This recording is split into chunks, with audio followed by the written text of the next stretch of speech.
नमस्कार दोस्तों, आज सीधा सा सवाल है मेरा कि जब से आपने तैयारी शुरू करी तब से सबसे ज्यादा बार आपके मन में कौन सा प्रश्न आया?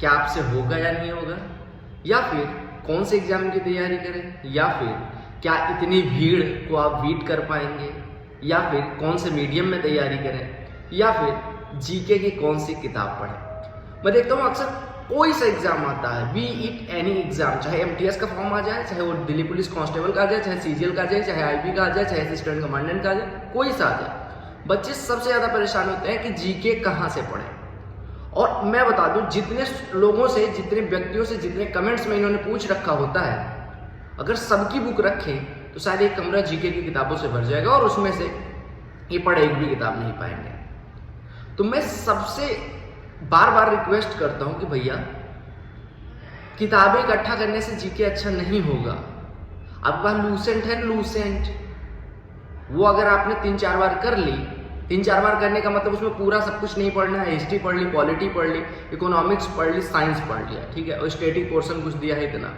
बाकी सारी चीजें छोड़ भी सकते हैं। आप पेपर उठाएं, 5 ईयर्स प्लान से प्रश्न जो जो आ रहा है वही पढ़ें। इकोनॉमिक्स में पूरा जरूरी नहीं है कि आप एडम स्मिथ बनने लग जाएं, ठीक है। तो सबसे ज्यादा बार परेशान होते हैं जीके के लिए और सबसे कम नंबर जीके में आता है। इसका कुछ तो कारण होगा। ह्यूमन साइकी कहती है कि हम जिस चीज के पीछे सबसे ज्यादा परेशान होते हैं उस पर हम सबसे कम एफर्ट डालते हैं, क्योंकि उससे हमें डर लगने लग जाता है।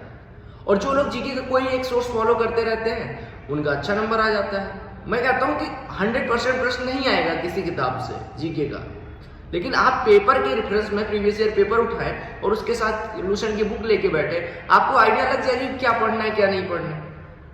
रही बात करंट अफेयर की, तो करंट अफेयर्स में आपको किसी भी रिनोन्ड यूट्यूब चैनल पे जाएं, उनकी लास्ट 1 साल की कंपाइल्ड वीडियो देख लें, 2-3 बार देख लें, हो जाएगा। कोई गारंटी नहीं लेता कि करंट अफेयर पूरा का पूरा जो पढ़ाएंगे वही आएगा। हो सकता है करंट अफेयर चैनल वाले बनाते हैं, वो 10 इंपॉर्टेंट क्वेश्चन उठा रहे हैं, मान लो 11वां उन्होंने इंपॉर्टेंट समझा, नॉट ऑफ यूज समझा, वो एसएससी ने पूछ लिया। तो वो किस्मत पे डिपेंड करता है। हालांकि आप एफर्ट डाल सकते हैं। 80% 70% अगर आप जीके में स्कोर कर ले रहे हैं तो बहुत अच्छा स्कोर है। तो बहुत ज्यादा परेशान होने के बजाय मैं फिर से कहूंगा, कोई सा भी एग्जाम हो, सिलेबस देखो, उसका पेपर देखो और लूसेंट उठाओ, आपको पता चल जाएगा कि लूसेंट से बेटर बुक कोई नहीं है वनडे एग्जाम्स के लिए, ठीक है। तो go for it rather than searching इधर उधर की कौन सी किताब पढ़े, कौन सा प्रश्न। और अब आज के बाद ये प्रश्न किसी से न पूछना कि जीके के लिए क्या करें, ठीक है। आई होप आपको आइडिया लग गया होगा। अब यही प्रश्न 2 महीने बाद फिर से आपके दिमाग में नहीं आना चाहिए। एक बुक, एक कोई यूट्यूब चैनल के 6 महीने की वीडियो, यही बार बार करते रहो। होना होगा ऐसे हो जाएगा, नहीं होना होगा नहीं होगा। क्योंकि जीके में सबसे इंपॉर्टेंट ये नहीं है कि आपने कितना पढ़ लिया, जीके में सबसे ज्यादा इंपॉर्टेंट ये है कि आप कितनी चीजें रिटेन कर पा रहे हैं।